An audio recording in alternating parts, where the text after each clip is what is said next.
Three bodies of masses, masses देखिए 2 kg, 3 kg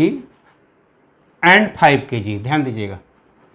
and 5 kg, कितना कितना है, 2 kg है, 3 kg एंड 5 kg है, ठीक है। Three bodies of masses 2 kg, 3 kg and 5 kg are placed at the vertices of an equilateral triangle, एक equilateral triangle है ना, वैसा ट्रायंगल जिसका तीनों साइड इक्वल है ना। तो three bodies of masses 2 kg, 3 kg and 5 kg are placed at the vertices of an equilateral triangle, ठीक है।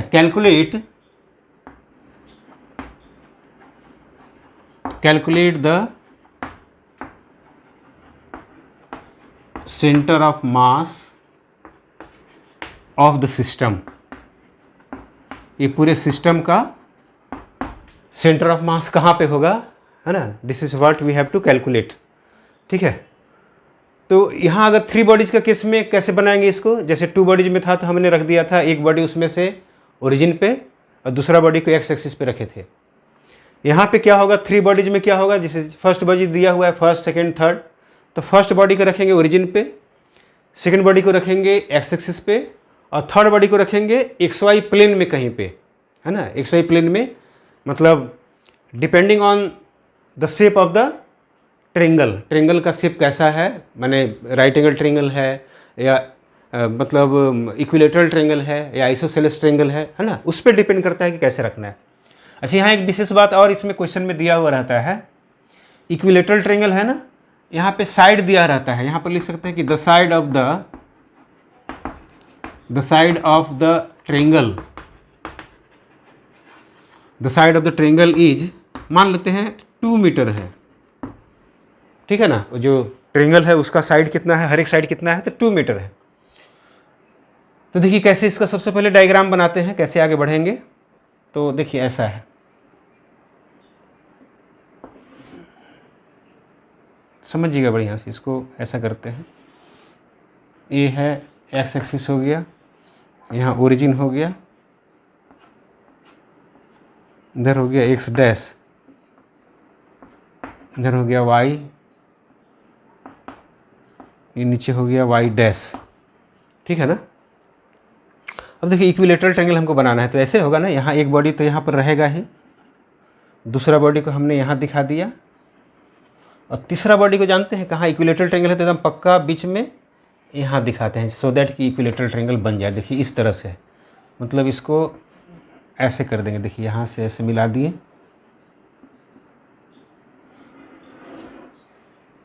ठीक है, और यहाँ से ऐसे हो जाएगा, देखिए यहाँ से ऐसे हो, ठीक है ना। तो यहाँ एक हो गया O, यहाँ नाम देते हैं A और यहाँ नाम दे देते हैं B। अब देखिए यहाँ से ऐसे करते हैं, यहाँ का तो कोऑर्डिनेट हो जाएगा 0 0, कभी भी ओरिजिन के पास जो भी बॉडी अगर रखा हुआ रहेगा तो उसका कोऑर्डिनेट क्या होगा, इट विल बी 0 0, मैंने एक्स कोऑर्डिनेट 0 है, वाई कोऑर्डिनेट भी 0 है। यहाँ का कोऑर्डिनेट कितना हो जाएगा, तो इसका देखिए साइड, जो इक्विलेटरल ट्रायंगल है उसका साइड का लेंथ कितना है, तो 2 मीटर है। तो इसका मतलब क्या, ये भी 2 मीटर है, ये भी 2 मीटर, ये भी 2 मीटर है, मतलब देखिए ये 2 मीटर, ये भी हो गया 2 मीटर, यहाँ से यहाँ भी 2 मीटर हो गया। तो इसका जो कोऑर्डिनेट होगा ना, ये हो जाएगा देखिए कितना, 2 मीटर और 0 मीटर होगा, 2 मीटर और 0, ठीक है। मैंने वाई कोऑर्डिनेट 0 है यहाँ पे, चलिए ठीक है, 2 मीटर 0। अच्छा, यहाँ का देखिए कोऑर्डिनेट कितना हो जाएगा, यहाँ बी वाला जो पॉइंट है उसका कोऑर्डिनेट, बी वाला पॉइंट का कोऑर्डिनेट देखिए इस तरह निकलेगा, समझिएगा ध्यान से। देखिए जैसे यहाँ से हम इसको परपेंडिकुलर डालते हैं जी, तो परपेंडिकुलर डालेंगे, मान लिया ये पॉइंट एम हो गया, है ना, तो परपेंडिकुलर डाले हैं, ये पॉइंट अगर एम हो गया तो देखिए क्या होगा, किसी भी इक्विलेटरल ट्रायंगल में वर्टेक्स से उसके सामने वाले जो अपोजिट साइड है उस पर अगर हम परपेंडिकुलर डालते हैं तो ये 2 इक्वल पार्ट में बढ़ जाता है। तो टोटल लेंथ यहाँ से यहाँ अगर 2 मीटर है तो यहाँ हो जाएगा कितना 1 मीटर, और ये भी हो जाएगा 1 मीटर हो जाएगा। तो इसका मतलब क्या हुआ, इसका एक्स कोऑर्डिनेट जो हो जाएगा 1 मीटर होगा। मैंने एक्स, ये जो डिस्टेंस है ना, देखिए ध्यान दीजिएगा, ये जो पॉइंट बी है यहाँ पे, मैंने A B C O A B जो ट्रेंगल है यहाँ जो है, तो इसका कोऑर्डिनेट निकालना था। कोऑर्डिनेट कैसे निकलेगा, तो देखिए यहाँ पे इधर हो गया एक्स, ये वाला हो जाएगा वाई, तो एक्स कोऑर्डिनेट निकल गया 1 मीटर, एक्स कोऑर्डिनेट हो जाएगा 1 मीटर, वाई कोऑर्डिनेट कितना हो जाएगा, मैंने ए वाला डिस्टेंस कितना होगा, कैसे निकालेंगे जी बोलिए तो इसको, मुस्कान, पायल और लोग सब। ए 1 मीटर है और ये 2 मीटर है, तो ये कैसे निकालेंगे, वेरी गुड, हाँ यहाँ यूज करेंगे पाइथागोरस थ्योरम। तो पाइथागोरस थ्योरम यूज करेंगे ना, तो देखिए ऐसा सिंपली यहाँ हम लिख देते हैं बगल में, बी एम इक्वल टू हो जाएगा अंडर रूट, देखिए इसका 2 स्क्वायर माइनस 1 स्क्वायर, तो 2 स्क्वायर माइनस 1 स्क्वायर मीटर, तो ये हो जाएगा 4 माइनस 1 मीटर, तो हो जाएगा अंडर रूट 3 मीटर हो जाएगा। तो इसका सेकंड कोऑर्डिनेट हो जाएगा कितना, अंडर रूट 3 मीटर। ध्यान दीजिएगा, तो इसका कोऑर्डिनेट निकल गया, इसका कोऑर्डिनेट निकल गया, इसका कोऑर्डिनेट निकल गया, बस अब हो गया, काम बन गया। अब मास तो यहाँ दिया हुआ है ही, मास कितना कितना है, तो यहाँ देखिए ये m1 है, यहाँ पे m2 है, यहाँ पे m3 है। यहाँ जो mm है ये मीटर लिखा हुआ है, ध्यान देना है, कन्फ्यूज नहीं होना है। सो यहाँ देखिए ऐसे लिखना होगा कि m1 है दिया हुआ कितना, तो 2 kg है, m2 कितना है, तो it is 3 kg। So what is m3, तो m3 इज 5 kg। अच्छा एक विशेष बात है, अगर तीनों का मास अगर इक्वल रहता, अगर तीनों का मास इक्वल रहता तो सेंटर ऑफ मास कहाँ होता बोलिए तो, तीनों का मास अगर इक्वल रहता तो सेंटर ऑफ मास कहाँ होता, पक्का बीच में होता, जहाँ पे सेंट्रॉइड जो हमने वही लिखाया था, है ना। लेकिन यहाँ तीनों का मास इक्वल नहीं है, तो सेंटर ऑफ मास किधर शिफ्ट होगा, सेंटर ऑफ मास शिफ्ट होगा उस तरफ जिस तरफ ज़्यादा मास है। तो देखिए ये है 2 kg का, ये है 3 kg का, ये है 5 kg का, तो इसका मतलब सेंटर ऑफ मास 5 kg की तरफ रहेगा, मैंने ऊपर की तरफ रहेगा और इधर रहेगा, मैंने सेंटर ऑफ मास यहीं पर इधर कहीं इस साइड में होगा, मतलब इधर 2 kg 3 kg 5 kg है ना, तो मैंने यहीं पर इस आसपास में रहेगा, ठीक है ना। अगर तीनों का मास अगर सेम रहता ना तो पक्का बीच में होता है, मतलब पक्का बीच में कहाँ, तो जैसे मान ली इसको ऐसे लाइन हमने खींचा है, तो इसी तरह इसको भी लाइन खींचते, ऐसे भी लाइन खींचते, है ना, मतलब ये जो मीडियन हो जाता, और इसका जहाँ पे तीनों मीडियन जहाँ मिलेंगे तो मतलब पक्का बीच में होता। लेकिन यहाँ पे पक्का बीच में नहीं होगा, जिधर ज़्यादा मास है उधर शिफ्ट हो जाएगा। तो देखिए यहाँ पे क्या होगा, यहाँ लिखना होगा, मान लिया इधर कहीं सेंटर ऑफ मास है, इधर कहीं पर भी, तो इसका नाम दे देते हैं सी, यहाँ पॉइंट दे देते हैं, यहाँ इसका नाम देते हैं सी, इधर लिख देते हैं XYZ, है ना, फिगर में ही दिखा दे रहे हैं। तो यहाँ लिखना होगा कि if C XYZ is the, XYZ लिखने की भी जरूरत नहीं, केवल XY लिख देते हैं क्योंकि प्लेन में है ना। जैसे अगर ऊपर भी रहता तब सेंटर ऑफ मास, मैंने 3D अगर पिक्चर रहता तो Z भी लिखते थे, यहाँ डायरेक्टली केवल लिखेंगे XY कोऑर्डिनेट, है ना। If C XY is the centre of mass,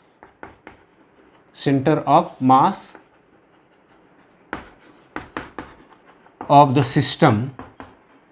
then, अब देखिए C is the centre of mass of system, then क्या होगा, तो यहाँ देन ऐसा लिखेंगे, देखिए x इक्वल टू, अब ध्यान देना है यहाँ पर उसी तरह देखिए m1 x1 m2 x2 m3 x3 divided by m1 plus m2 plus m3, यही तरीका है। तो देखिए क्या हो जाएगा, यहाँ m1 x1, तो m1 कितना है 2 kg, तो देखिए 2 kg into 0, 2 kg into 0, m2 x2 तो हो जाएगा m2 है कितना 3 kg, तो देखिए यहाँ लिखेंगे 3 kg इंटू 2 मीटर, फिर हो जाएगा m3 x3, m3 है 5 kg, तो 5 kg इंटू ऊपर में कितना हो जाएगा, तो ऊपर में 1 मीटर है, मैंने इसका कोऑर्डिनेट 1 मीटर XY, और नीचे हो जाएगा देखिए 2 + 3 + 5 kg, मैंने m1 + m2 + m3, तो यहाँ कितना हो जाएगा, देखिए यहाँ पर ये तो 0 हो गया, यहाँ हो जाएगा देखिए 6 kg मीटर हो जाएगा, यहाँ हो जाएगा 5, तो 5 और 6 11, तो यहाँ लिखा आएगा देखिए 11 kg metre divided by 10 kg, तो देखिए kg कट जाएगा, तो ये आएगा 1.1 मीटर आया, मतलब एक्स कोऑर्डिनेट जो है निकल गया। अच्छा ध्यान दीजिएगा, एग्जाम वगैरह में ये सब रहेगा, ऐसा ही रहता है, ठीक है। तो हो गया, ठीक है। अच्छा वाई कोऑर्डिनेट कितना निकलेगा, तो वाई कोऑर्डिनेट में ऐसे हो जाएगा, देखिए m1 y1 m2 y2 m3 y3 divided by m1 plus m2 plus m3, तो कितना हो जाएगा देखिए, तो m1 2 kg है ना, तो 2 kg इंटू y1 0, फिर 3 kg इंटू y2, ये भी 0 है, देखिए y2 यहाँ भी 0 है, यहाँ तो y एक्सिस में गया नहीं ना, x एक्सिस में ही है ना। फिर इसमें हो जाएगा m3 y3 ना, तो m3 है 5 kg और यहाँ है √3 मीटर, और नीचे हो जाएगा देखिए 2 + 3 + 5 kg, तो यहाँ जो आएगा ना ये आपका आ गया कितना, देखिए ये पूरा 0 हो गया, ये पूरा 0 हो गया, यहाँ हो जाएगा कि 5√3 kg मीटर डिवाइडेड बाय कितना हो जाएगा, तो यहाँ 10 kg, तो देखिए कट जाएगा यहाँ से 5 2 10, kg भी कट जाएगा। अच्छा √3 का वैल्यू हो जाएगा 1.732 डिवाइडेड बाई 2 मीटर, kg तो कट गया, तो यहाँ डिवाइड करेंगे ना तो आएगा 0 पॉइंट, देखिए 8 2 16 बचेगा 1, 6 2 12 बचेगा फिर 1, फिर यहाँ पर हो जाएगा 6 2 माने 8.66 हो जाएगा, माने इसको लिख सकते हैं 8.7 मीटर। तो सेंटर ऑफ मास का ही कोऑर्डिनेट निकला, एक्स कोऑर्डिनेट निकला 1.1 मीटर, वाई कोऑर्डिनेट निकला 0.87 मीटर। तो एग्जैक्टली इसका सेंटर ऑफ मास का लोकेशन कहाँ पे हो जाएगा, तो देखिए एक्स है 1.1, तो देखिए 1.1 माने 1 मीटर में यहाँ पे आ रहा है, तो 1.1 माने थोड़ा सा इधर होगा, माने इधर शिफ्ट होगा, और 0.87 वाई में, तो 0.87 मतलब यहाँ इसी में कहीं पे होगा, मतलब 0.87 मतलब 0.87 माने 1 से कम, तो इसी जगह पे इस एरिया में कहीं पे इसका सेंटर ऑफ मास होगा। जो मैंने बोला था